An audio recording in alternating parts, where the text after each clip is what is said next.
ଏଇ ଶେଷ ଦିନ ମାନଙ୍କରେ ମୁଁ ତ ବିଶ୍ୱାସ କରୁଛି ଆମମାନଙ୍କର ଆଉ କୌଣସି ଫ୍ୟୁନରାଲ ସର୍ଭିସ ହେବ ନାହିଁ। ଆମେ ଜୀଅନ୍ତା ଅବସ୍ଥାରେ ସ୍ୱର୍ଗକୁ ଆମେ ଉଠାଯିବା। କାରଣ ଯୋଉ ପ୍ରକାର ଚିହ୍ନ ଲକ୍ଷଣ ଗୁଡିକ ଦେଖାଯାଉଛି ସେ ସବୁ ଚିହ୍ନ ଲକ୍ଷଣ ଗୁଡିକ ଦ୍ୱାରା ଆମେ ଜାଣିପାରୁଛୁ ଯେ ପ୍ରଭୁଙ୍କର ଆଗମନ ଆଉ ବିଳମ୍ବ ହେବ ନାହିଁ। ଆମେ ସେଇ ପ୍ରକାର ଭାବରେ ନିଜକୁ ଆମେ ପ୍ରସ୍ତୁତ କରି ରଖିବା ଯେ ପ୍ରକାର କି ସେ ମେଘମାଳାରେ ଆସିବେ ଆଉ ଆମେ ସମସ୍ତେ ତାଙ୍କ ନିକଟକୁ ଆମେ ଚାଲିଯିବା। ପ୍ରଭୁଙ୍କର ସ୍ତୁତି ହେଉ। ଆମମାନେ ଗୋଟେ ବାକ୍ୟ ଆମେ ପଢି ଆମମାନେ ଆଜିର ସେବା କାର୍ଯ୍ୟକୁ ଆମେ ଆଗକୁ ବଢେଇବା।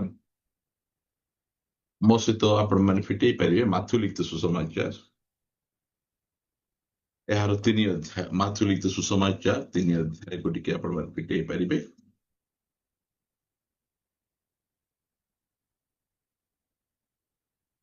ଆମେ ପଢିବାକୁ ଯିବା 10 ପଦ ପଢିବା। ମାଥ୍ୟୁ 3 ଅଧ୍ୟାୟର 10 ପଦ ଆମେ ପଢିବା।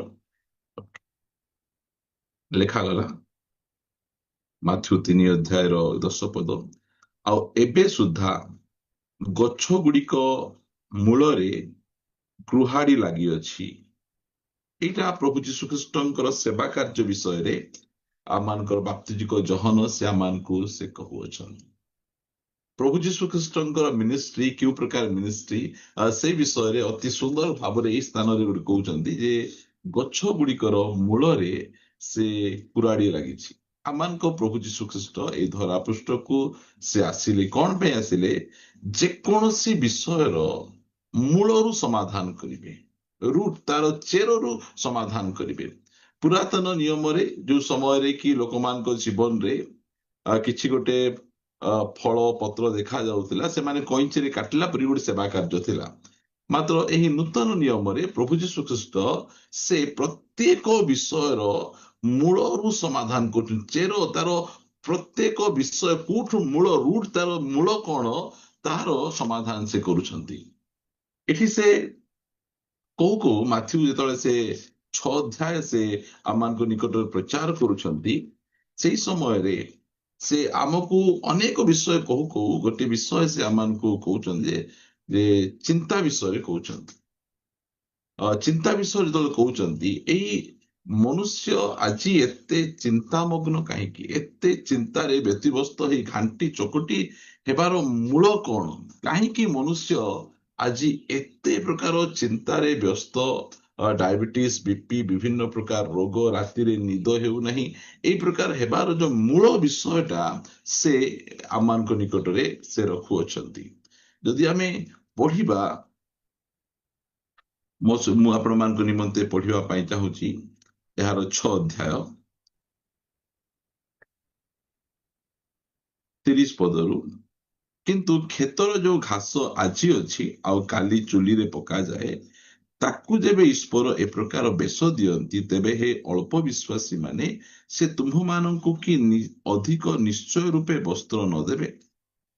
ଆଜି ମନୁଷ୍ୟ ଜୀବନରେ ଏତେ ଚିନ୍ତା ବ୍ୟସ୍ତ ହେବାର ମୁଖ୍ୟ କାରଣ ହେଲା ମନୁଷ୍ୟ ଆଜି ନିଜ ଉପରେ ବହୁତ ଡିପେଣ୍ଡ କରୁଛି। ସ୍ୱୟଂ ଉପରେ ନିଜ ଉପରେ ବେଶୀ ଡିପେଣ୍ଡ। ଘର ଭଡା ମୁଁ ଦେବି, ମିନିଷ୍ଟ୍ରି ମୁଁ ଚଲେଇବି, ପୁଅ ଝିଅର ଯତ୍ନ ମୁଁ ଦେବି, ସବୁ ଯାକ ସେ ତାର ନିଜର ମୁଣ୍ଡ ଉପରେ ସେ ବୋଝ ଲଦି ହେଇଯାଇଛି। ସେଥିପାଇଁ ସେ ଆଜି ଏଇ ପ୍ରକାର ଚିନ୍ତାରେ ଘେରିକିନା ଅଛି। ଯୋଉମାନେ 20-30 ହଜାର ଟଙ୍କା ଦରମା ପାଉଛନ୍ତି ସେମାନେ ମଧ୍ୟ ଚିନ୍ତାରେ ଅଛନ୍ତି। ଯୋଉମାନେ 60-70 ହଜାର ଟଙ୍କା ଦରମା ପାଉଛନ୍ତି ସେମାନେ ମଧ୍ୟ ଚିନ୍ତାରେ ଅଛନ୍ତି। ଯୋଉମାନେ ଲକ୍ଷ ଉପରେ ଦରମା ପାଉଛନ୍ତି ସେମାନେ ମଧ୍ୟ ଚିନ୍ତାରେ ଅଛନ୍ତି। କାହିଁକି? ସମସ୍ତେ କଣ କରୁଛନ୍ତି? ନିଜେ ସବୁ କରିବା ପାଇଁ ଚାହୁଁଛନ୍ତି, ନିଜ ଉପରେ ଏକା ନିର୍ଭର, ନିଜେ ଏକା ସବୁ କରିବା ପାଇଁ ଚାହୁଁଛନ୍ତି। ଏଇଟା ପ୍ରଭୁ ଯୀଶୁଖ୍ରୀଷ୍ଟ ସେ ଏହି ସମସ୍ୟାକୁ ମଧ୍ୟ ସେ ମୂଳରୁ ପାଉଛନ୍ତି। ତେବେ ନିଜ ଉପରେ ଡିପେଣ୍ଡ କର ନାହିଁ, ମୋ ଉପରେ ଡିପେଣ୍ଡ କର, ପ୍ରଭୁଙ୍କ ଉପରେ ଡିପେଣ୍ଡ କର, ଏଇଟା ସେ ଆମମାନଙ୍କୁ ଶିଖାଉଅଛନ୍ତି। ପ୍ରିୟମାନେ, ଆମମାନଙ୍କ ଜୀବନରେ ଯେକୌଣସି ସମସ୍ୟା ଅଛି ପ୍ରଭୁ ଯୀଶୁଖ୍ରୀଷ୍ଟ ସେ ସମସ୍ୟାର ମୂଳରୁ ସମାଧାନ କରିବା ପାଇଁ ସେ ଚାହୁଁଛନ୍ତି। ମୂଳରୁ ସମାଧାନ କେତେବେଳେ ହେବ? ଆମେ ଏତେ ଚିନ୍ତା ବ୍ୟସ୍ତ ସମାଧାନ ଆମେ କେତେବେଳେ କରିପାରିବା? ଯୋଉ ସମୟରେ କି ଆମେ ପ୍ରଭୁଙ୍କ ଉପରେ ନିର୍ଭର କରିବା। ଗୋଟେ ପଦ ଆମେ ପଢିବା ପାଇଁ ଯିବା। ମୋ ସହିତ ଆପଣ ମାନେ ଫିଟେଇବେ ହିତୋପଦେଶ ପୁସ୍ତକ ଏହାର 3 ଅଧ୍ୟାୟ 5 ପଦ। ତୁମେ ସର୍ବାନ୍ତକରଣ ସହିତ ସଦାପ୍ରଭୁଙ୍କ ଠାରେ ବିଶ୍ୱାସ କର, ଓ ନିଜ ସୁବିବେଚନାରେ ଆଉଜି ପଡ ନାହିଁ। ଆପଣାର ସବୁ ଗତିରେ ତାହାଙ୍କୁ ସ୍ୱୀକାର କର, ତହିଁରେ ସେ ତୁମ୍ଭର ପଥ ସବୁ ସରଳ କରିବେ। ଯଦି ଆମେ ଗୋଟେ ଚିନ୍ତାମୁକ୍ତ ୱରି ଫ୍ରି ଲାଇଫ ବିତେଇବା ପାଇଁ ଚାହୁଁଛୁ, ତାହେଲେ ପ୍ରଭୁଙ୍କ ଉପରେ ଆମେ ଭରସା କରିବାର ଅଛି, ଡିପେଣ୍ଡ କରିବାର ଅଛି, ନିର୍ଭର କରିବାର ଅଛି। ଯେତେବେଳେ ଆମେ ନିଜେ ସବୁ ବିଷୟକୁ ଆମେ ଡିଲ୍ କରିବା ପାଇଁ ଚାହିଁବୁ, ସେଇ ସମୟରେ ଆମେ ଯେତେ ଜ୍ଞାନୀ ହେଉ, ଯେତେ ବଳବାନ ହେଉ, ଯେତେ ଅଧିକ ଦରମା ଆମେ ପାଉଥିଲେ ମଧ୍ୟ ଆମେ ଚିନ୍ତାରେ ଭାରରେ ରହିଯିବୁ। ଆମେ ପ୍ରଭୁ କେବେ ହେଲେ ମଧ୍ୟ ଚାହୁଁନାହାନ୍ତି। ସେ କହିଲେ, ହେ ଭାରଗ୍ରସ୍ତ ଲୋକ ସମସ୍ତେ ନେଇକି ମୋ ନିକଟକୁ ଆସ, ମୁଁ ତୁମମାନଙ୍କୁ ବିଶ୍ରାମ ଦେବି। ଆଜି ଆମମାନଙ୍କର ପ୍ରତ୍ୟେକ ଭାରକୁ ସେ ବହନ କରିବା ପାଇଁ ପ୍ରସ୍ତୁତ ଅଛନ୍ତି। ଆମେ ଏଇଟା ଶୁଣିଛୁ। ଦିନେ ଗୋଟେ ଭଉଣୀ ସେ ଗାଡିରେ ସେ ଯାଉଛନ୍ତି, ଚାଲି ଚାଲି ଯାଉଛନ୍ତି, ଗୋଟେ ବୋଝ ଗୋଟେ ନିଜ ଉପରେ ଲଦିକିନା ସେ ଗାଡିରେ ସେ ଯାଉଛନ୍ତି। ସେଇ ସମୟରେ ତାଙ୍କ ସାହିର ଜଣେ ଆଜ୍ଞା ତାଙ୍କୁ କହିଲେ, ଆସ ମୁଁ ତୁମକୁ ଗାଡିରେ ମୋ ଲିଫ୍ଟ ଦେବା ପାଇଁ ଚାହୁଁଛି। ତାଙ୍କ ଗାଡିରେ ତାଙ୍କୁ ଲିଫ୍ଟ ଦେଲେ। ଲିଫ୍ଟ ଦେଲା ପରେ ମଧ୍ୟ ସେ ବୋଝକୁ ମୁଣ୍ଡ ଉପରେ ରଖିଛନ୍ତି। ସେ ବୋଝକୁ ସେ ତଳକୁ ଓହ୍ଲାଉ ନାହାନ୍ତି। ସେ କହିଲେ, କାହିଁକି ତୁମେ ମୁଣ୍ଡରେ ଉପରେ ବୋଝ ରଖିଛ, ତଳକୁ ଓହ୍ଲାଇ ଦିଅ। ନାଇଁ ଆଜ୍ଞା, ମୁଁ ଆଜ୍ଞା ଏ ବୋଝକୁ ବୋହିବି। ଆଜି ଅନେକ ଜଣ ଅଛନ୍ତି, ସେମାନେ ତାଙ୍କର ନିଜର ବୋଝକୁ ସେମାନେ ନିଜେ ବୋହିକିନା ଅଛନ୍ତି। ଯୋଉ ସମୟରେ ଆମେ 100% ପ୍ରଭୁଙ୍କ ଉପରେ ଆମେ ଡିପେଣ୍ଡ କରିବା, ଏଇଟା ପ୍ରଭୁ ଚାହୁଁଛନ୍ତି। କାରଣ ସେ ଆସିଲେ ମନୁଷ୍ୟ ଏତେ ଚିନ୍ତିତ ବ୍ୟତିବ୍ୟସ୍ତ ରହିବାର କାରଣ କଣ? ସେ ନିଜ ଉପରେ ଡିପେଣ୍ଡ କରୁଛି। ନିଜର ବଳ, ନିଜର ବୁଦ୍ଧି, ନିଜର ଜ୍ଞାନ, ନିଜର ଶକ୍ତି, ଏଇ ସବୁ ଉପରେ ସେ ଡିପେଣ୍ଡ କରିବା ଦ୍ୱାରା ସେ କଣ ହେଇଯାଉଛି? ସେ ଚିନ୍ତାରେ ବ୍ୟସ୍ତ ହେଇଯାଉଛି। ଯେତେ ଦରମା କମାଉ, ଯେତେ ଜ୍ଞାନ ଥାଉ, ଯାହା ବି ହେଲେ ମଧ୍ୟ ସେ ବ୍ୟତିବ୍ୟସ୍ତ ହେଇଯାଉଛି। ପ୍ରଭୁ ଯୀଶୁଖ୍ରୀଷ୍ଟ କଣ ପାଇଁ ଆସିଲେ? ଯେ ସେ ତାଙ୍କ ସେବା କାର୍ଯ୍ୟ କଣ? ଗଛର ମୂଳରେ ସେ କୁରାଡି ଲଗାଉଛନ୍ତି। ନିଜ ଉପରେ ଡିପେଣ୍ଡ କରିବାଟା ବନ୍ଦ କରି ଆମେ ପରମେଶ୍ୱରଙ୍କ ଉପରେ ଯେତେବେଳେ ଆମେ ଡିପେଣ୍ଡ କରିବାଟା, ନିର୍ଭର କରିବାଟା ଆମେ ପ୍ରାରମ୍ଭ କରିଦେବୁ, ସେତେବେଳେ ଆମେ ଗୋଟେ ଚିନ୍ତାମଗ୍ନ, ଆମେ ଚିନ୍ତାମୁକ୍ତ ଆମେ ଜୀବନ ଯାପନ କରିପାରିବୁ। ପ୍ରିୟ ପ୍ରଭୁଙ୍କ ଲୋକମାନେ, ପରମେଶ୍ୱରଙ୍କର ଏହା ଇଚ୍ଛା।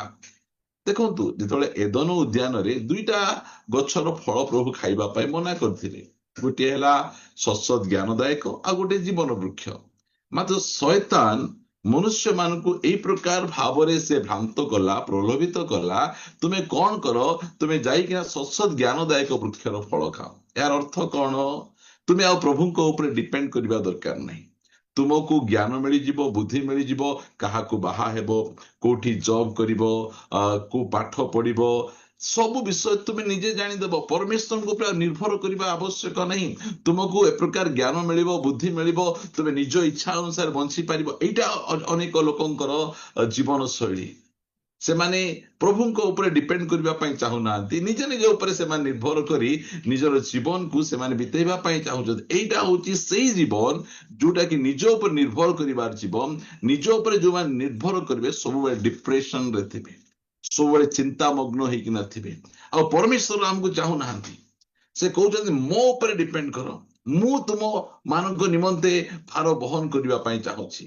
ଏଇଟା ସେ ଆମମାନଙ୍କୁ ସେ କହିବା ପାଇଁ ଚାହୁଁଛନ୍ତି। ଆମେ ଅଳ୍ପ ସମୟର ଆଜିର ଧ୍ୟାନରେ ଆମେ ଗୋଟେ ଶିଶୁ ପରି ଆମେ ପରମେଶ୍ୱରଙ୍କ ଉପରେ ଆମେ ଡିପେଣ୍ଡ କରିବା। ଆମେ ଗୋଟେ ଶିଶୁକୁ ଯାହା ଦରକାର ସେ ତାଙ୍କର ମା ବାପା ଉପରେ ଡିପେଣ୍ଡ କରେ। ସେଥିପାଇଁ ଆପଣ ଗୋଟେ ଛୁଆକୁ କେବେ ହେଲେ ମଧ୍ୟ ଚିନ୍ତାରେ ବ୍ୟସ୍ତ ମଗ୍ନ ଆପଣ ଦେଖିବେ ନାହିଁ।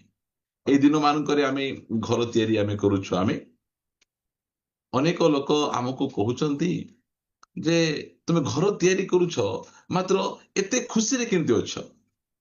ତୁମେ କୌଣସି ୱରି ଦେଖା ଯାଉନାହଁ।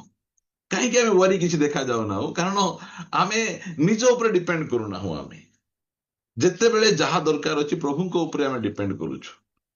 ଏ ମଝିରେ ଆମକୁ ଗୋଟେ ଚୌକାଠ ପାଇଁ ଆମକୁ କିଛି ପଇସା ଆବଶ୍ୟକ ଥିଲା।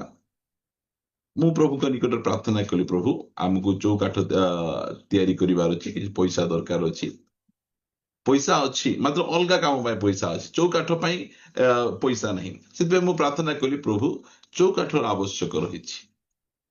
ସେଇ ସମୟରେ ମୁଁ ପ୍ରାର୍ଥନା କରି दुकान को गली, दुकान को गला पर चौकाठ को मु ऑर्डर देली 4टा चौकाठ।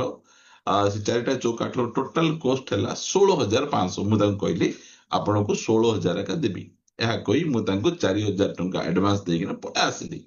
घर को आसिला परे जणे हमको से कहते मु चिठी बांधी चिठी बांधी ए चिठी पैसाटा फुटिला परे आपण को आमे देबा पई चाहूथिलु बोली से कहले आमे 18,000 टଙ୍କା चिठी बांधी मात्र मझिरे जणे क्विट करी गले जहा द्वारा कि 16,000 टଙ୍କା अछि। देखंतु 16,500 नहीं कि 17,000 नहीं कि 15,500 नहीं, एक्युरेट अमाउंट परमेश्वर से देवा परमेश्वर से जानिचंती। मु आपण मान को एहा कहिबा पई चाहे आमर परमेश्वर ऊपर जो माने डिपेंड करती निर्भर करती से माने जेते कम सैलरी पांतु से माने जेते कम शिक्षित हुंतु से माने चिंतित व्यक्तिवस्त घाबरे ही जीवन यापन करिवे नहीं।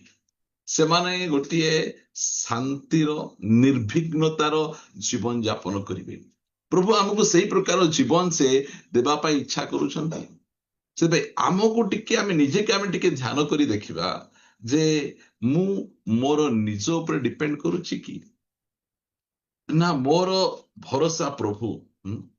आमे अनेक समय रे आमे गीत मध्य आमे गाओ आमे प्रभु आमे तुम ऊपर भरोसा करूछु, तुम्हें भरोसा युक्त परमेश्वर। जैसे मुर्गी बच्चों को संभालता है वैसे ही तू हमें संभालता है। आम ए प्रकार विषय गुड़िक आम करूछु मात्र आम डिपेंड का उपरे आमे कहा उपरे आमे भरोसा करूछु। प्रिय माने आमे जो परमेश्वर को विश्वास करूछु से भरोसा योग्य परमेश्वर तांको उपरे आमे 100% भरोसा करि परिबा। प्रभु अछि एई छोटिया संदेश रे आमान को एनकरेज करी से कहिबा पाई चाहुचंती मु तोर चिंतार व्यक्तिवस्ततार मूल को मु काटिबा पाई चाहुची।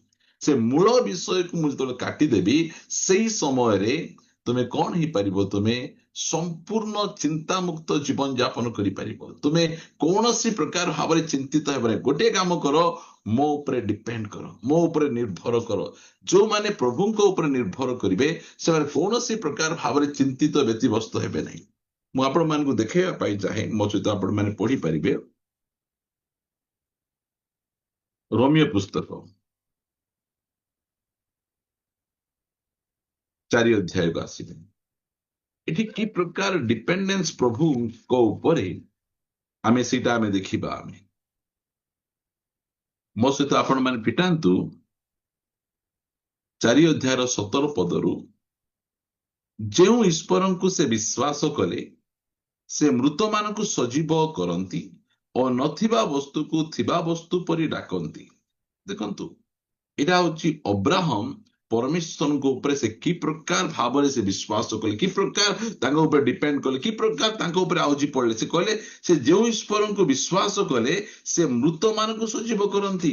अब्राहम कौन से मृत मान को परमेश्वर बंचाइबाटा से देखिया का जीवन रे मात्र से प्रभु सहित रहु रहु प्रभुंकर शक्ति को प्रभुंकर सामर्थ्य को से एते भल भाव जानीदेला पर से यही प्रकार भाव पवित्र आत्मा तांको विषय लिखुचंती। अब्राहम से ए पृथ्वी रे चलुथिबा समय रे से कि प्रकार भाव प्रभुंको ऊपर भरोसा करुथिले, विश्वास करुथिले, डिपेंड करुथिले। से अब्राहम व्यतिवस्त जीवन यापन करिनांती काहेकि से प्रभुंको ऊपर से भरोसा करुथिले। तापर से लिखा जाए जैसे नथिबा वस्तु को थिबा वस्तु परि डाकंती। इटा होची हमर परमेश्वरंकर क्वालिटी। तापछे सही ईश्वरंक दृष्टि रे से आंभ समस्तंकर पिता अटंती। जेपर लेखा अछि आंभे तुम्भको बहु जातिर पिता करियछु एही परि तुम्भर वंश हेबो। एही जो कथा कुहा जाइतिला तद अनुसारे से जेपरि बहु जातिर पिता हुअंती एथि निमंते आशा नथिले सुद्धा आशा रखी से विश्वास कले। भावंतु कि प्रकार प्रभु को ऊपर भरोसा, आशा नहीं तांकर स्त्री कंडीशन देखिबा समय आशा नहीं, मात्र निज ऊपर भरोसा मध्य नहीं, प्रभु को ऊपर एका भरोसा। से देखुचंती प्रभु गोटे वाक्य रे गोटे प्रतिज्ञा हमको करिसंती। परमेश्वर अब्राहम को हाथ धरिकिना पहाड़ को आणले आ कहले आकाशर तारा को देख।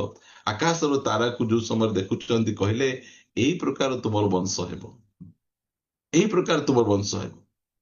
ପ୍ରିୟମାନେ, ଯୋଉ ପ୍ରକାର ଅବ୍ରାହମକୁ କହିଲେ ଆକାଶର ତାରା ପରି ତୁମର ବଂଶ ହେବ, ଆଜି ସେ ଆମମାନଙ୍କୁ କହୁଛନ୍ତି କଣ ଖାଇବ, କଣ ପିଇବ, କଣ ପିନ୍ଧିବ, ଏଇସବୁ ବିଷୟ ନେଇ ଚିନ୍ତିତ ହେବା ଦରକାର ନାହିଁ।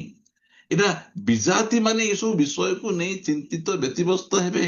କୌଣସି ବ୍ୟତିବ୍ୟସ୍ତ ହେବେ, ମୋ ଉପରେ ଭରସା ରଖ, ମୋ ଉପରେ ଡିପେଣ୍ଡ କର, ମୁଁ ତୁମକୁ ଏସବୁ ବିଷୟକୁ ଯୋଗେଇବି, ମୁଁ ତୁମକୁ ଏସବୁ ବିଷୟ ଗୁଡିକ ଦେବି। ପ୍ରିୟ ପ୍ରଭୁଙ୍କ ଲୋକମାନେ, ସେମିତି ପରମେଶ୍ୱର। ଆଜି ଆମେ ସେବାରେ ଅଛୁ, ଆମର ଭରସା କାହା ଉପରେ?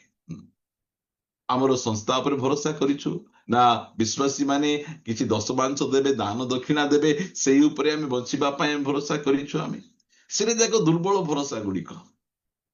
ମାତ୍ର ପ୍ରକୃତ ଭରସା ପ୍ରଭୁଙ୍କ ଉପରେ ରହିବାର। ଯେତେବେଳେ ପ୍ରଭୁ ଯୀଶୁ ଖ୍ରୀଷ୍ଟ କହିଲେ, ମୁଁ ତୁମେ ଯୋଉ ଚିନ୍ତା ତୁମେ କରୁଛ, ସେଇ ଚିନ୍ତାର ଚେରକୁ ମୁଁ କାଟିବା ପାଇଁ ଚାହୁଁଛି, ଚିନ୍ତାର ଚେରକୁ ଯେତେବେଳେ ମୁଁ କାଟିଦେବି, ସେଇ ସମୟରେ ତୁମେ ମୋର ଉପରେ ଭରସା କରିବ। ଟିକେ ଭାବନ୍ତୁ, ଯେତେବେଳେ ଲାଜାରଙ୍କର ଦେହ ଖରାପ ଥିଲା, ସେଇ ସମୟରେ ତାଙ୍କର ଦୁଇ ଭଉଣୀ ମାର୍ଥା ଓ ମରିୟମ ଯୀଶୁଙ୍କ ନିକଟକୁ ଖବର ପଠେଇଲେ।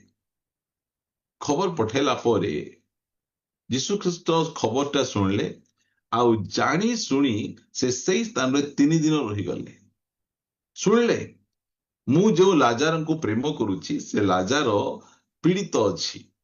ସେ ଖବର ଶୁଣିଲା ପରେ ଜାଣି ଶୁଣିକିନା 3 ଦିନ ବିଳମ୍ବ କଲେ। କାହିଁକି ବିଳମ୍ବ କଲେ? କାରଣ ଲାଜାରଙ୍କର ଶରୀରରେ ଏବେ ଯାଏଁ କଣ ଅଛି? ଜୀବନ ଅଛି। ଏବେ ଯାଏଁ ତାର ହାତ ହଲୁଛି, ଗୋଡ ହଲୁଛି। ମାତ୍ର ଯୀଶୁ ଖ୍ରୀଷ୍ଟ କେତେବେଳେ ଯାଉଛନ୍ତି? ଯେଉଁ ସମୟରେ ଲାଜାର ମରିଯାଇଛି, ଆଉ ଲାଜାର ନିଜ ପାଇଁ କିଛି କରିପାରିବ ନାହିଁ, ତାକୁ କବରରେ ରଖାଯାଇଛି, ସେଇ ପ୍ରକାର ପରିସ୍ଥିତିରେ ପ୍ରଭୁ ତାଙ୍କ ପରିବାରକୁ ଯାଉଛନ୍ତି। ଭାବନ୍ତୁ, ସେ ମାର୍ଥାକୁ କହୁଛନ୍ତି, ଏବେ ମଧ୍ୟ ତୁମେ ମୋ ଉପରେ ଭରସା କରିପାରିବ, ଏବେ ମଧ୍ୟ ମୁଁ ତୁମର ଭାଇକୁ ବଞ୍ଚେଇ ପାରିବି, ଏବେ ମଧ୍ୟ ତୁମ ଜୀବନରେ ଆଶ୍ଚର୍ଯ୍ୟ କର୍ମ କରିପାରିବି। ମୋ ପାଇଁ ବିଳମ୍ବ ବୋଲି କିଛି ନୁହେଁ, ମୋ ପାଇଁ ଅସାଧ୍ୟ ବୋଲି କିଛି ନୁହେଁ, ମୁଁ ସବୁ ବିଷୟ ମୁଁ କରିପାରିବି। ପ୍ରିୟମାନେ, ସେଇ ଭରସା ଆମେ ପ୍ରଭୁଙ୍କ ଉପରେ ରଖିବାର ଆବଶ୍ୟକ ରହିଅଛି। ଆଶା ଶୂନ୍ୟ ଅବସ୍ଥାରେ ମଧ୍ୟ ଅବ୍ରାହମ ପରମେଶ୍ୱରଙ୍କର ଉପରେ ସେ ଆଶା ରଖିଲେ। ଯୋଉ ସମୟରେ କି କୌଣସି ମନୁଷ୍ୟ ସେ ଆଶା ରଖିପାରିବେ ନାହିଁ, ସେଇ ସମୟରେ ସେ ପରମେଶ୍ୱରଙ୍କ ଉପରେ ଆଶା ରଖିଲେ। ଆଜି ଆମେ କୋଉ ପ୍ରକାର ପରିସ୍ଥିତି ମଧ୍ୟ ଦେଇ ଯାଉଛୁ? ଆମମାନଙ୍କର ଶାରୀରିକ ଦୁର୍ବଳତା, ଆମମାନଙ୍କର କୌଣସି ପ୍ରକାର ଆର୍ଥିକ ସମସ୍ୟା। ମୁଁ ଯୋଉ ସମୟରେ ଆମର ଜେଜେମାଙ୍କ ମେଡିକାଲରେ ପକେଇଛୁ, ଆଉ ସେ ପାଖାପାଖି 4-5 ଦିନ ହେଲା ଆଇସିୟୁରେ ଅଛନ୍ତି। ସେଇ ସମୟରେ ମତେ ଜଣେ ଫୋନ କରି କହିଲେ ଯେ ତୁମ ଜେଜେମା ତ ବେଶୀ ସିରିୟସ ଅଛି, ଆମେ କଣ ତାଙ୍କର ଏଇଟା ଶେଷ ଅବସ୍ଥା ବୋଲି ଆମେ ଭାବିବୁ କି ବୋଲି ମତେ କହିଲେ। ମୁଁ କହିଲି ନାଇଁ ନାଇଁ, ସେମିତି ଭାବିବାର ଆବଶ୍ୟକ ନାହିଁ। ମୁଁ ଜାଣିଛି ମୋର ଜେଜେମା ଏବେ ପ୍ରଭୁଙ୍କର କୋଳକୁ ଯିବେ ନାହିଁ। ମୁଁ ଏଇଟା 100% ମୁଁ ଜାଣିଛି, ମୁଁ ପ୍ରଭୁଙ୍କ ଉପରେ ଏଇଟା ଭରସା ଅଛି। ପ୍ରିୟମାନେ, ଆମେ ପ୍ରଭୁଙ୍କ ଉପରେ ଭରସା ଡିପେଣ୍ଡ କରିବାଟା ଶିଖିବାର ଅଛି। ଗୋଟେ ଛୋଟ ପିଲା ଯେକୌଣସି ବିଷୟରେ ସେ ତାଙ୍କ ବାପାଙ୍କ ଉପରେ ଡିପେଣ୍ଡ କରେ। ଆମେ ମଧ୍ୟ ସେଇ ପ୍ରକାର ପ୍ରଭୁଙ୍କ ଉପରେ ନିର୍ଭର କରିବାର ଅଛି। ଅବ୍ରାହମ କି ପ୍ରକାର ଭାବରେ ସେ ପ୍ରଭୁଙ୍କ ଉପରେ ସେ ନିର୍ଭର କରିଛନ୍ତି। ଲେଖାଗଲା 19 ପଦ, ରୋମିଓ 4:19 ପଦରେ, ତାଙ୍କର ବିଶ୍ୱାସ ପ୍ରାୟ 100 ବର୍ଷ ହେବାରୁ ସେ ଆପଣା ଶରୀରକୁ ମୃତବତ, ପରମେଶ୍ୱରଙ୍କୁ ମୃତବତ ନୁହେଁ, ପରମେଶ୍ୱରଙ୍କୁ ମୃତ। ଅନେକ ଲୋକ ପରମେଶ୍ୱର ମରିଗଲେ ଭାବୁଛନ୍ତି, ନାଇଁ ନାଇଁ, ନିଜର ଶରୀରକୁ ମୋର ଦେଇ ହେଇପାରିବ ନାହିଁ, ମୁଁ ଆଉ କରିପାରିବି ନାହିଁ, ଏଇଟା ମୋ ପାଇଁ ଅସମ୍ଭବ। ଏମିତି ପରିସ୍ଥିତି। ଲାଜାର ବଞ୍ଚିଥିବା ସମୟରେ ପରମେଶ୍ୱର ତାଙ୍କ ଘରକୁ ଯାଉନାହାନ୍ତି। ମାତ୍ର ଲାଜାର ଯେଉଁ ସମୟରେ ସେ ମୃତ୍ୟୁବରଣ କରୁଛନ୍ତି, ନିଜ ପାଇଁ କିଛି କରିପାରିବେ ନାହିଁ, ହାତ ବି ହଲେଇ ପାରିବେ ନାହିଁ, ଗୋଡ ବି ହଲେଇ ପାରିବେ ନାହିଁ, ସେଇ ସମୟରେ ପ୍ରଭୁ ତାଙ୍କ ପାଖକୁ ଯାଉଛନ୍ତି। ପରମେଶ୍ୱର ବେଳେ ବେଳେ ଆମକୁ ଏଇ ପ୍ରକାର ପରିସ୍ଥିତିରେ ପକେଇ ଦିଅନ୍ତି, ଯୋଉ ପରିସ୍ଥିତିରେ ଆମେ କିଛି କରିପାରିବୁ ନାହିଁ। ସେତେବେଳେ ସେ କହିବେ, ଏବେ ମୁଁ ତାଙ୍କ ଜୀବନରେ ଆଶ୍ଚର୍ଯ୍ୟ କର୍ମ କରିପାରିବି। ପ୍ରିୟମାନେ, ଆମର ପରମେଶ୍ୱର ସେମିତି। ଆମ ପରମେଶ୍ୱର ସେଇ ପ୍ରକାର ଆମ ଜୀବନରେ ନଥିବା ବସ୍ତୁକୁ ଥିବା ବସ୍ତୁ ପରି, ଆଉ ଅସମ୍ଭବ ବିଷୟକୁ ସମ୍ଭବ କରିବା ପରମେଶ୍ୱର ସେ ଅଟନ୍ତି। ଆଜି ସ୍ୱୟଂ ଉପରେ, ନିଜ ଉପରେ ଆମେ ଯୋଉ ଭରସା ରଖିଛୁ, ତାର ଚେରକୁ ଆମେ କାଟି ପକେଇବା। ଆମେ କହିବା, ପ୍ରଭୁ ମେରା ଭରସା କେବଳ ତେରେ ଉପରେ, ମୋର ଭରସା କେବଳ ପ୍ରଭୁ ତୁମ ଉପରେ ଅଛି। ମୁଁ ତୁମ ଉପରେ ଭରସା କରୁଛି ଯୀଶୁ, ତୁମେ ମୋର ଆଶା, ଗୌରବମୟ ଭରସା। ଏଇ ଗୀତ ଆମ ଜୀବନରେ ସଫଳ ହେବାର ଆବଶ୍ୟକ ରହିଅଛି। ଅବ୍ରାହମ ଦେଖୁଛନ୍ତି ନିଜ ଶରୀରକୁ, ଆମେ ଅନେକ ସମୟ ନିଜ ପକେଟକୁ ଦେଖୁ। ଆମେ ଆମେ ଅନେକ ସମୟ ଲୋକ ଭାବନ୍ତି ଆମକୁ କହିଲେ, ନିର୍ମଳ ତୁମେ ଏତେ ଟଙ୍କା କୋଉଠି ତୁମେ ରଖିଥିଲ, ସାଙ୍ଗେ ସାଙ୍ଗେ 2 ମହଲା ଘର ବାନ୍ଧୁଛ। ଆମେ ରଖିନଥିଲୁ, ପରମେଶ୍ୱର ଆମ ପାଇଁ ସେ ରଖିଥିଲେ। ଭରସା ତାଙ୍କ ଉପରେ ଭରସା କରି ଏସବୁ କାମ କରୁଛୁ। ଆମେ ଅନେକ ସମୟ ଆମ ପକେଟକୁ ଦେଖୁ, ଆମ ପକେଟକୁ ଦେଖିଲା ପରେ ଆମେ ଭାବୁ ଆମ ଦେଇ ହେଇପାରିବ ନାହିଁ, ଆମ ଦେଇ କରିପାରିବ। ହଁ, ଆମ ଦେଇ ହେଇପାରିବ ନାହିଁ, ମାତ୍ର ଯୋଉ ପରମେଶ୍ୱରଙ୍କୁ ଭରସା କରିଛୁ, ବିଶ୍ୱାସ କରିଛୁ, ସେ ପରମେଶ୍ୱର ଅସମ୍ଭବକୁ ସମ୍ଭବ କରିବା ପରମେଶ୍ୱର, ନଥିବା ବସ୍ତୁକୁ ଥିବା ବସ୍ତୁ ପରେ ଡାକିବା ପରମେଶ୍ୱର। ସେଥିପାଇଁ ସେ କହୁଛନ୍ତି ତୁମର ସମସ୍ତ ଚିନ୍ତାର ଭାର ମୋ ଉପରେ ପକାଅ, ମୁଁ ତୁମମାନଙ୍କ ନିମନ୍ତେ ଚିନ୍ତା କରୁଛି। ପ୍ରିୟମାନେ, ଆମେ ଅନେକ ସମୟରେ ନିଜେ ବହୁତ ଚିନ୍ତା କରି ନିଜର କ୍ୟାରିୟର ପାଇଁ, ନିଜର ଘର ପରିବାର ପାଇଁ ଆମେ ଏ ପ୍ରକାର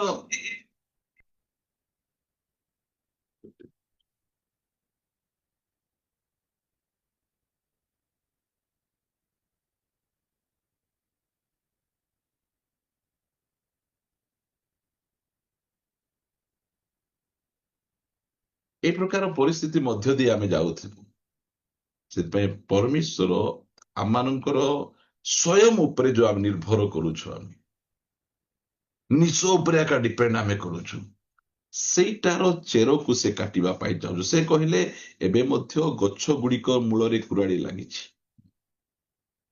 ଆମେ ଟିକେ ନିଜକୁ ଆମେ ଦେଖିବା, ଆମର ପ୍ରତିପାଳକ କିଏ, ଆମର ଭରସା କାହା ଉପରେ ଅଛି, ଆମର ଜିହୋବା ରାଫା କିଏ ଅଟନ୍ତି, ଆମର ଜିହୋବା ସାଲମ କିଏ ଅଟନ୍ତି, ତାଙ୍କ ଉପରେ ଆମେ ଡିପେଣ୍ଡ କରିବାର ଆବଶ୍ୟକ ରହିଅଛି।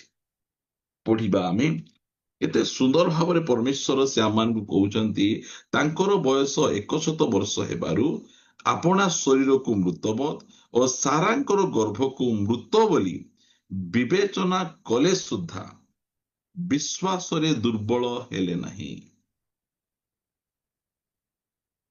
ପ୍ରିୟମାନେ, ଏଇଟା ହଉଛି ସେହି ପରମେଶ୍ୱରଙ୍କ ଉପରେ ଭରସା କରିବାର ଜୀବନ। ନିଜ ଶରୀରକୁ ଦେଖୁଛନ୍ତି, ନିଜ ସ୍ତ୍ରୀର ଶରୀରକୁ ଦେଖୁଛନ୍ତି, କିଛି ହେଇପାରିବ ନାହିଁ, ଅସମ୍ଭବ, ଏଇଟା ସମ୍ଭବ ନୁହେଁ। ଲୋକମାନେ ମଧ୍ୟ କହୁଛନ୍ତି ଏଇଟା ସମ୍ଭବ ନୁହେଁ।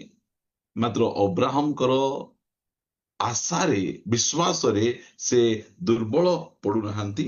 ତା ପଛେ ଲେଖାଯାଉଛି, ଦୁର୍ବଳ ହେଲେ ନାହିଁ, ବରଂ ଈଶ୍ୱରଙ୍କ ପ୍ରତିଜ୍ଞା ପ୍ରତି ଦୃଷ୍ଟିପାତ କରି ଅବିଶ୍ୱାସ ହେତୁ ସନ୍ଦେହ କଲେ ନାହିଁ। ଯେତେବେଳେ ଜୀବନରେ ଅବିଶ୍ୱାସ ପଳେଇ ଆସେ, ଅବିଶ୍ୱାସ ପଳେଇ ଆସୁ ଆସୁ ସାଙ୍ଗେ ସାଙ୍ଗେ ସନ୍ଦେହ ପଳେଇ ଆସେ। ଆଉ ଯାର ଜୀବନରେ ସନ୍ଦେହ ପଳେଇ ଆସେ, ସେ କୌଣସି ସ୍ଥାନରେ ସ୍ଥିର ହୋଇ ରହିପାରିବ ନାହିଁ। ସେ ଯେ ପ୍ରକାର କି ତୁଷ ପବନରେ ଉଡିବ, ଗୋଟେ ତୁଳା ପବନରେ ଯେମିତି ଉଡିବ, ସମୁଦ୍ରର ଲହଡି ଯେମିତି ଆସିବ, ସେଇ ପ୍ରକାର ଢେଉ ଉପରେ ଢେଉ ଆସୁଥିବ, ସେ କେବେ ହେଲେ ମଧ୍ୟ ସ୍ଥିର ହେଇକିନା ରହିପାରିବ ନାହିଁ। ଏବେ ମଧ୍ୟ ଗଛ ଗୁଡ଼ିକର ମୂଳରେ କୁରାଡ଼ି ଲାଗିଛି। ସ୍ୱୟଂ ଉପରେ ଭରସା କରିବାର ସେଇ ଚେରକୁ ଆମେ କାଟି, ଆମମାନଙ୍କର ସେହି ଚେରକୁ ପ୍ରଭୁଙ୍କ ଉପରେ ଭରସା କରିବାର ଚେର ଆମେ କରିବାର ଅଛି। ପ୍ରଭୁ, ମୁଁ ତୁମ ଉପରେ ଭରସା କରୁଛି, ମୁଁ ତୁମ ଉପରେ ଡିପେଣ୍ଡ କରୁଛି। ନିହାତି ପରମେଶ୍ୱର ଆଜି ଆମକୁ ସେ ବାକ୍ୟ ଦ୍ୱାରା ସେ ଆମକୁ କଥାବାର୍ତ୍ତା ହଉଛନ୍ତି। ଆଜି ଆମେ ଅନେକ ଜଣ ଅଛୁ, ହାଲିଆ ହେଇଯାଇଛୁ, କରି କରି କରି ଥକି ଯାଇଛୁ, ଆମେ ପାରୁନାହୁଁ, ଆମେ ବହୁତ ବ୍ୟତିବ୍ୟସ୍ତ, ଛାନିଆ ହେଇଛୁ, ଆମେ କେମିତି ଆମେ କରିବୁ। ମାତ୍ର ପରମେଶ୍ୱର କହୁଛନ୍ତି, ମୋ ଉପରେ ଭରସା ରଖ। ଯୋଉମାନେ ପ୍ରଭୁଙ୍କ ଉପରେ ଭରସା ରଖନ୍ତି, ସେମାନେ କେବେ ହେଲେ ଲଜ୍ଜିତ ହେବେ ନାହିଁ, ସେ କାହାକୁ ଲଜ୍ଜିତ ହେବା ପାଇଁ ଦେବେ ନାହିଁ। ପ୍ରିୟମାନେ, ଅବ୍ରାହମଙ୍କ ବିଷୟରେ ଏଠି ଏତେ ସୁନ୍ଦର ଭାବେ ଲେଖୁଛନ୍ତି, ଅବ୍ରାହମ କି ପ୍ରକାର ଭାବରେ ପ୍ରଭୁଙ୍କ ଉପରେ ସେ ଭରସା କଲେ। ଯେତେବେଳେ ସେ ପ୍ରଭୁଙ୍କ ଉପରେ ଭରସା କରିଛନ୍ତି, ପ୍ରଭୁ ତାଙ୍କ ଜୀବନରେ ଆଶ୍ଚର୍ଯ୍ୟ କର୍ମ କରୁଛନ୍ତି। ଲେଖାଗଲା, କିନ୍ତୁ ଈଶ୍ୱର ଯାହା ପ୍ରତିଜ୍ଞା କରିଅଛନ୍ତି ତାହା ସାଧନ କରିବା ନିମନ୍ତେ ମଧ୍ୟ ସେ ଯେ ସକ୍ଷମ, ଏହା ଦୃଢ ରୂପେ ଜାଣି ତାହାଙ୍କୁ ଗୌରବ ଦେଇ ବିଶ୍ୱାସରେ ବଳବାନ ହେଲେ। ବିଶ୍ୱାସରେ ଯଦି ଆମକୁ ବଳବାନ ହେବାର ଅଛି, ତାହେଲେ ଆମକୁ ସନ୍ଦେହ କରିବାର ନାହିଁ, ଆମେ ପ୍ରଭୁଙ୍କୁ ଗୌରବ ଦେଉଥିବାର ଅଛି, ପ୍ରଭୁଙ୍କୁ ମହିମା କରୁଥିବାର ଅଛି, ପ୍ରଭୁଙ୍କର ପ୍ରଶଂସା କରୁଥିବାର ଅଛି। ପ୍ରିୟମାନେ, ଆମର ଭରସା ପ୍ରଭୁଙ୍କ ଉପରେ ରଖିବାର ଅଛି। ପ୍ରଭୁ ଭରସା ଯୋଗ୍ୟ ପରମେଶ୍ୱର ସେ ଅଟନ୍ତି। ସେଥିପାଇଁ ଆମମାନଙ୍କର ସେହି ଚେରକୁ, ଯୋଉ ଚେରଟା ସ୍ୱୟଂ ଉପରେ ନିର୍ଭର ଅଛି, ସେଇ ଚେରକୁ ଆମେ କାଟି ଆମେ ପ୍ରଭୁଙ୍କ ଉପରେ ଆମେ ଡିପେଣ୍ଡ କରିବାର ଅଛି। ତାଙ୍କ ଉପରେ ଯୋଉମାନେ ନିର୍ଭର କରନ୍ତି ସେମାନେ କେବେ ହେଲେ ମଧ୍ୟ ଲଜ୍ଜିତ ହେବେ ନାହିଁ। ଯଦି ଗୀତ ସଂଗୀତା ପୁସ୍ତକ ଆମେ ପଢିବା, ମୋ ସହିତ ଆପଣ ମାନେ ଫିଟେଇବେ ଗୀତ ସଂଗୀତା ପୁସ୍ତକ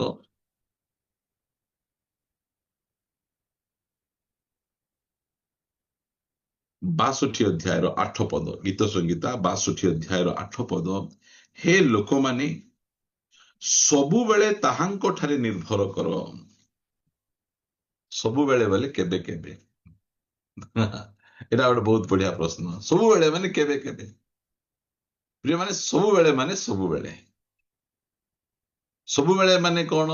ଯୋଉ ସମୟରେ ପରିସ୍ଥିତି ବିଗିଡି ଯାଏ, ଯୋଉ ସମୟରେ ଅସମ୍ଭବ ପରି ଲାଗେ, ଯୋଉ ସମୟରେ ଏଇଟା ହେଇପାରିବ ନାହିଁ, ଏମିତି ପରିସ୍ଥିତି ଗୁଡିକ ଆସେ। ସେଥିପାଇଁ ଏଠି ଗୀତ ରଚକ ଦାଉଦ ସେ କହନ୍ତି, ହେ ଲୋକମାନେ, ସବୁବେଳେ ତାହାଙ୍କ ଠାରେ ନିର୍ଭର କର। ଆମେ କାହା ଉପରେ ନିର୍ଭର କରିଛୁ, ସେଇଟା ହେଲା ବଡ ବିଷୟ। ସେଇଟା ଯେତେବେଳେ ଆମେ ପ୍ରଭୁଙ୍କ ଠାରେ ଆମେ ନିର୍ଭର କରିବା, ଆମେ ବଳବାନ ହେବା, ଆମେ ମଜବୁତ ହେବା। ପରମେଶ୍ୱରଙ୍କ ଏଇଟା ଇଚ୍ଛା ପ୍ରିୟମାନେ। ସେ ଏଇଟା ହଉଛି ଗୋଟେ ବଡ ବ୍ଲେସିଂ। ଏମିତି ବ୍ଲେସିଂ, କୋଉ ବ୍ଲେସିଂ? ଯେ ପ୍ରଭୁଙ୍କ ଉପରେ ନିର୍ଭର କରିବା। ଏଠି ଦେଖନ୍ତୁ, ମୁଁ ଆପଣ ମାନଙ୍କୁ ଗୋଟେ ସୁନ୍ଦର ବିଷୟ ଦେଖେଇବା ପାଇଁ ଚାହେଁ। ମୋ ସହିତ ଯଦି ଆପଣ ପଢିବେ ଆଦି ପୁସ୍ତକ ଏହାର 32 ଅଧ୍ୟାୟ, ଏଇ ସ୍ଥାନରେ ଆମେ ଦେଖୁଛୁ ଯାକୁବ, ଯେ କି ଏମିତି ଗୋଟେ ବ୍ୟକ୍ତି ଥିଲେ, ସେ ନିଜର ବଳରେ ସବୁ କରିବା ପାଇଁ ଚାହୁଁଥିଲେ। ଯାକୁବ ଯେତେବେଳେ ମା ପେଟରେ ଥିଲେ, ରିବିକାଙ୍କର ଗର୍ଭରେ ଯେତେବେଳେ ଏସୋ ଆଉ ଯାକୁବ ଥିଲେ, ସେଇ ମା ପେଟ ଭିତରେ ଏକା ଗଣ୍ଡଗୋଳ। କୁହନ୍ତୁ, ଏସୋ ଆଉ ଯାକୁବ ମା ପେଟ ଭିତରେ କାହିଁକି ଗଣ୍ଡଗୋଳ ଲାଗୁଛନ୍ତି? କଣ ପାଇଁ ଲାଗୁଛନ୍ତି? ଗଣ୍ଡଗୋଳ ଲାଗିବାର କାରଣ କଣ? ମୁଁ ପ୍ରଥମେ ଜନ୍ମ ହେବି, ମୁଁ ପ୍ରଥମେ ଜନ୍ମ ହେଲେ ବଡ ପୁଅ ହେବି, ବଡ ପୁଅ ହେଲେ ମତେ ଅଧିକାର ମିଳିବ। ଓ ବୋଲେ ନିଜର ବଳରେ ବଡ ହେବା ପାଇଁ ଲୋକ ଚାହୁଁଛନ୍ତି, ଆଗକୁ ବଢିବା ପାଇଁ ଚାହୁଁଛନ୍ତି। ଯାକୁବ ମଧ୍ୟ ସେଇ ପ୍ରକାର ବ୍ୟକ୍ତି ଥିଲେ, ଯେ ମୁଁ ବଡ ହେଇଯିବି, ମୁଁ ଆଗରେ ଜନ୍ମ ହେଇଯିବି। ଏଇ ପ୍ରକାର ଭାବରେ ମା ପେଟରୁ ହିଁ, ମନୁଷ୍ୟର ସ୍ୱଭାବ, ନିଜେ ନିଜେ ବଡ ହେବା ପାଇଁ, ନିଜେ ନିଜେ ଉପରକୁ ଯିବା ପାଇଁ ସେମାନେ ଚେଷ୍ଟା କରିବେ। ମା ପେଟ ଭିତରୁ ଏମାନେ ଗଣ୍ଡଗୋଳ ଲାଗୁଥିଲେ। ଆଉ ଏମିତି ପରିସ୍ଥିତି ଆସିଲା ଯେ ସେ ତାକୁ ଏମିତି ରନ୍ଧା ଡାଲି ଦେଇକିନା ତାର ଜ୍ୟେଷ୍ଠ ଅଧିକାର ସେ ଛଡେଇ ନଉଛି। କାହାର ବଳରେ? ନିଜର ବଳରେ, ନିଜେ ବଡ ହେବା ପାଇଁ ଚାହୁଁଛନ୍ତି। ପ୍ରିୟମାନେ, ଏମିତି ପରିସ୍ଥିତି, ଯାକୁବ ସେଇ ପ୍ରକାର ଭାବରେ ସେ ଲୋକମାନଙ୍କୁ ଠକି ଠକି ଠକି ଠକି ବଡ ଲୋକ ହେବା ପାଇଁ ସବୁବେଳେ ଚାହୁଁଥିଲା। ନିଜର ବଳରେ, ନିଜର ବୁଦ୍ଧିରେ, ନିଜର ଜ୍ଞାନରେ, ନିଜର ସାମର୍ଥ୍ୟରେ ସେ ଉପରକୁ ଉଠୁଥିଲା। ମାତ୍ର ସେ ଉପରକୁ ଉଠି ପାରିଲା ନାହିଁ। ଯେତେବେଳେ ସେ ଫେରିକିନା ପୁନର୍ବାର ନିଜ ଘରକୁ ଆସୁଛନ୍ତି, ଶ୍ୱଶୁରଙ୍କ ଘରକୁ ଗଲେ, ସେ ସ୍ଥାନରେ ପୁଅ ଝିଅ ପାଇଲେ। ଗୋଟେ ଲୋକ ଯାଇଥିଲେ, ତାଙ୍କର ଅଜସ୍ର ପୁଅ ଝିଅ, ତା ପଛେ ଧନ ସମ୍ପତ୍ତି ଅଜସ୍ର ହେଇଗଲା ପରେ ମଧ୍ୟ ସେ କଣ ପ୍ରାର୍ଥନା କରୁଛନ୍ତି? ମୁଁ ପଢୁଛି ଆପଣଙ୍କ ପାଇଁ 24 ପଦ, ଆଦି ପୁସ୍ତକ 32 ଅଧ୍ୟାୟର 24 ପଦ। ସେତେବେଳେ ଯାକୁବ ସେଠାରେ ଏକାକୀ ରହିଲା। ତହୁଁ ଜଣେ ପୁରୁଷ ପ୍ରଭାତ ପର୍ଯ୍ୟନ୍ତ ତାହା ସହିତ ମଲ୍ଲଯୁଦ୍ଧ କଲେ, ମାତ୍ର ତାହାକୁ ଜୟ କରିପାରିଲେ ନାହିଁ। ଦେଖି ସେ ଯାକୁବର ଉରୁ ଦେଶର ସନ୍ଧି ସ୍ଥାନରେ ଆଘାତ କଲେ। ତାହାଙ୍କ ସେହି ସହିତ ଏ ପ୍ରକାର ମଲ୍ଲଯୁଦ୍ଧ କରିବାରୁ ଯାକୁବର ଉରୁସନ୍ଧି ଖସିଗଲା। ଅନନ୍ତର ସେହି ପୁରୁଷ କହିଲେ, ଆମ୍ଭକୁ ଛାଡ଼, କାରଣ ପ୍ରଭାତ ହେଲା। ତହୁଁ ଯାକୁବ କହିଲା, ତୁମ୍ଭେ ମତେ ଆଶୀର୍ବାଦ ନ କଲେ ମୁଁ ତୁମ୍ଭକୁ ଛାଡ଼ିବି ନାହିଁ। ତୁମେ ତ ଭାଇକୁ ଠକିକିନା ଆଶୀର୍ବାଦ ନେଇଗଲ, ବାପାଙ୍କୁ ଠକିଦେଲ, ବାପାକୁ କହିଦେଲ, ବାପା ମୁଁ ଏସବୁ ବୋଲି କହିକିନା ବାପାଙ୍କ ଠାରୁ ଆଶୀର୍ବାଦ ନେଇଗଲ। ଏବେ କଣ ପାଇଁ ଆଉ ଥରେ ଆଶୀର୍ବାଦ ମାଗୁଛ? ସେ ପ୍ରକୃତର ଆଶୀର୍ବାଦ ଜାଣିନଥିଲେ। ପ୍ରିୟମାନେ, ପ୍ରକୃତ ଆଶୀର୍ବାଦ ଧନ ସମ୍ପତ୍ତି ଉଚ୍ଚ ପଦ ନୁହେଁ। ପ୍ରକୃତ ଆଶୀର୍ବାଦ ଏଇ ସ୍ଥାନରେ ପ୍ରଭୁଙ୍କ ଉପରେ ଡିପେଣ୍ଡ କରିବା। ଯେତେବେଳେ ସେ ପ୍ରଭୁଙ୍କ ଉପରେ ସହିତ ମଲ୍ଲଯୁଦ୍ଧ କରୁଛନ୍ତି, ପରମେଶ୍ୱର ତାର ଉରୁସନ୍ଧି ଛିଣ୍ଡେଇ ଦେଲେ। ଛିଣ୍ଡେଇ ଦେବା ପରଠୁ ଯାକୁବ କଣ ହେଇଯାଇଛନ୍ତି, ସେ ଛୋଟେଇ ଛୋଟେଇ ଚାଲୁଅଛି, ବାଡ଼ି ଗୋଟେ ଧରିକିନା ଚାଲୁଅଛି। ଏଇଟା ପ୍ରଭୁ ଚାହୁଁଛନ୍ତି। କଣ ଚାହୁଁଛନ୍ତି? ଯେ ଆମେ ସ୍ୱୟଂ ଉପରେ ନିର୍ଭର ନୁହେଁ, ଆମେ ପ୍ରଭୁଙ୍କ ଉପରେ ଡିପେଣ୍ଡ କରିବା। ଦେଖନ୍ତୁ, ଯେତେବେଳେ ଯାଏ ଏ ବ୍ୟକ୍ତି ପ୍ରାର୍ଥନା ବାଟ କରି ପ୍ରଭୁଙ୍କ ସହିତ ମଲ୍ଲଯୁଦ୍ଧ କରୁନାହାନ୍ତି, ସେତେବେଳେ ଯାଏ ସେ ନିଜେ ନିଜେ ଦୁଇ ଗୋଡ଼ରେ ଭୟଙ୍କର ଡେରିଂର ସହିତ ସେ ଚାଲୁଛନ୍ତି। ମାତ୍ର ଯେଉଁ ସମୟରେ ପ୍ରଭୁଙ୍କ ସହିତ ସେ ଲାଗି ଯାଉଛନ୍ତି, ସେତେବେଳେ ସେ କଣ ହଉଛନ୍ତି? ସେ ଛୋଟେଇ ଛୋଟେଇ ଚାଲିବାକୁ ଚାଲୁଛନ୍ତି। ଏଇଟା ହଉଛି ପ୍ରଭୁଙ୍କ ଉପରେ ଡିପେଣ୍ଡ।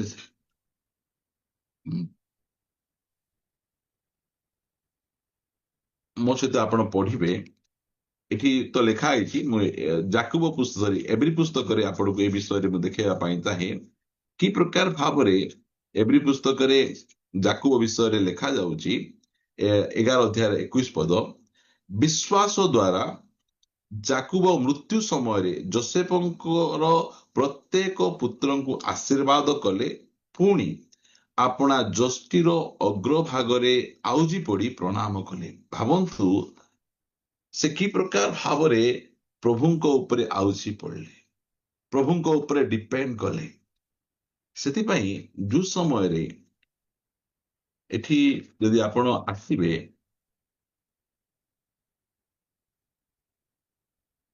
ଯାତ୍ରା ପୁସ୍ତକ 4 ଅଧ୍ୟାୟରେ 22 ପଦରେ, ପୁଣି ତୁମେ ଫାରୋକୁ କହିବ, ସଦାପ୍ରଭୁ କହନ୍ତି, ଇସ୍ରାଏଲ ଆମ୍ଭର ପୁତ୍ର, ଆମ୍ଭର ଜ୍ୟେଷ୍ଠ ପୁତ୍ର। ଇସ୍ରାଏଲ ନାଁଟା କାହାକୁ ମିଳିଥିଲା? କିଏ କହିବେ? ଯାକୁବକୁ ମିଳିଥିଲା। ଯାକୁବ ଛୋଟ ଭାଇ ଥିଲେ ନା ବଡ ଭାଇ ଥିଲେ? ଛୋଟ ଭାଇ ଥିଲେ। ମାତ୍ର ଏଠି ପ୍ରଭୁ କଣ କହୁଛନ୍ତି? 22 ପଦରେ କହୁଛନ୍ତି, ଇସ୍ରାଏଲ ଆମ୍ଭର ଜ୍ୟେଷ୍ଠ ପୁତ୍ର। ଇସ୍ରାଏଲ ଜ୍ୟେଷ୍ଠ ପୁତ୍ର ନଥିଲେ, ଏସୋ ଜ୍ୟେଷ୍ଠ ପୁତ୍ର ଥିଲେ।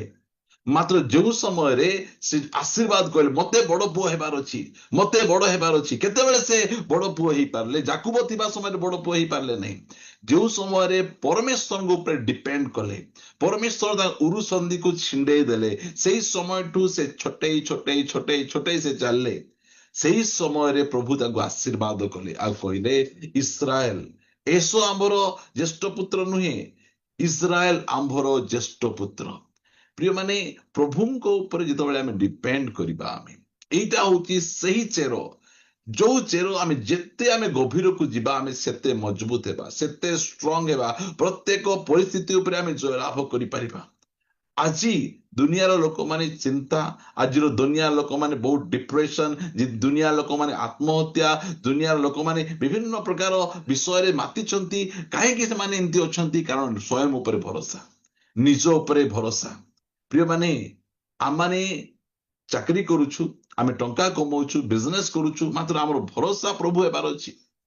ଆମେ ତାଙ୍କ ଉପରେ ଡିପେଣ୍ଡ କରିବାର ଅଛି। ଯେତେବେଳେ ମଧ୍ୟ ଆମେ ପ୍ରଭୁଙ୍କ ଉପରେ ଆମେ ଭରସା କରିବା, ସେଇ ସମୟରେ ଆମକୁ ସେ ଉନ୍ନତକୁ ନେବେ, ଉପରକୁ ନେବେ। ଆମକୁ ସବୁ ପ୍ରକାର ଡିପ୍ରେସନ, ସବୁ ପ୍ରକାର ୱରିରୁ ସେ ବାହାର କରିଦେବେ। ପ୍ରଭୁ ଆଜି ମଧ୍ୟ କହୁଛନ୍ତି, ତୋର ନିଜ ସ୍ୱୟଂ ଉପରେ ଡିପେଣ୍ଡ କରିବାର ଚେରକୁ ତୁ କାଟିବାକୁ ଚାହୁଁଛୁ କି? ମୋ ଉପରେ ତୁ ଡିପେଣ୍ଡ କରିବା ପାଇଁ ଚାହୁଁଛୁ କି? ଯେତେବେଳେ ଆମେ ପ୍ରଭୁରେ ନଥିଲୁ, ସେତେବେଳେ ଆମେ ନିଜ ଉପରେ, ନିଜର ବାହୁବଳ ଉପରେ, ଆମେ ନିଜର ଚାକିରି ଉପରେ, ନିଜର ଲୋକବାକ ଉପରେ ଆମେ ଡିପେଣ୍ଡ କରୁଥିଲୁ। ସେଟା ଏକ ଅସ୍ଥାୟୀ ସାହାରା ଗୁଡିକ। ମାତ୍ର ପ୍ରଭୁ ସେ କହୁଛନ୍ତି, ତୁମେ କଣ ମୋ ଉପରେ ଭରସା କରୁଛ କି? ଯେଉଁମାନେ ମନୁଷ୍ୟ ଉପରେ ଭରସା କରନ୍ତି ଆଉ ମନୁଷ୍ୟକୁ ନିଜର ବଳ କରନ୍ତି, ସେମାନେ ଅଭିଶପ୍ତ ଲୋକମାନେ। ମାତ୍ର ଯେଉଁମାନେ ପ୍ରଭୁଙ୍କ ଉପରେ ନିର୍ଭର କରନ୍ତି, ସେମାନେ ଆଶୀର୍ବାଦର ଲୋକମାନେ।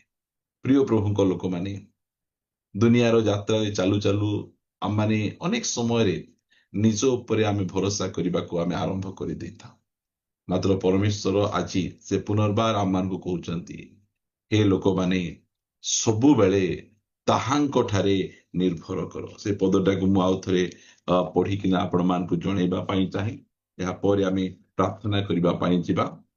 ଗୀତ ସଂଗୀତା ପୁସ୍ତକ 62 ଗୀତ ଲେଖାଗଲା 8 ପଦ, ହେ ଲୋକମାନେ ସବୁବେଳେ ତାହାଙ୍କ ଠାରେ ନିର୍ଭର କର, ତାହାଙ୍କ ଛାମୁରେ ମନର ସବୁ କଥା ଭାଙ୍ଗି କୁହ।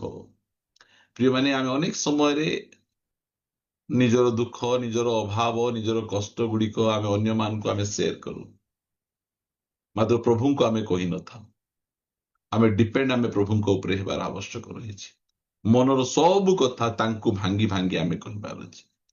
ପ୍ରଭୁ ଯୀଶୁଖ୍ରୀଷ୍ଟ ଯୋଉ ସମୟରେ ସକାଳେ ସେ ଉଠୁଥିଲେ, ମାର୍କ 1:35 ଲେଖାଗଲା ଯେ ଅନ୍ଧାର ଥାଉଣୁ, ଯୋଉ ସମୟରେ ସୂର୍ଯ୍ୟ ଉଠି ନଥିବ, ଅନ୍ଧାର ଥାଉଣୁ ପ୍ରଭୁ ଯୀଶୁଖ୍ରୀଷ୍ଟ ସେ ଗୋଟେ ନିର୍ଜନ ସ୍ଥାନକୁ ଯାଇ ପ୍ରାର୍ଥନା କରୁଥିଲେ।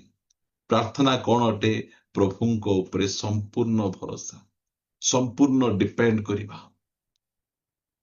ଆମେ ଅନେକ ସମୟରେ ସବୁ କାମ କରିସାରିଲା ପରେ, ସବୁ ଜାଗାରେ ବିଫଳ ହେଲା ପରେ ଲାଷ୍ଟକୁ ହଉ ଟିକେ ଚାଲ ପ୍ରାର୍ଥନା ଆମେ କରିଦେବା। ଆମେ ସବୁରେ ଆମେ ତ ବିଫଳ ହେଇଯାଇଛୁ। ଯେମିତିକି ସେ ପ୍ରଦର ରୋଗଗ୍ରସ୍ତ ସ୍ତ୍ରୀ 12 ବର୍ଷ ତାର ଧନ ସମ୍ପତ୍ତିକୁ ନଷ୍ଟ କଲା, ତାର ସ୍ୱାସ୍ଥ୍ୟକୁ ନଷ୍ଟ କଲା। ଶେଷରେ ସେ କହିଲା କେବଳ ତାହାଙ୍କ ଲୁଗାର ଝୁମ୍ପା ଛୁଇଁଲେ ମୁଁ ସୁସ୍ଥ ହେବି। ଶେଷରେ ସେ ପ୍ରଭୁଙ୍କ ଉପରେ ଡିପେଣ୍ଡ କଲା, ପ୍ରଭୁଙ୍କ ଉପରେ ନିର୍ଭର କଲା।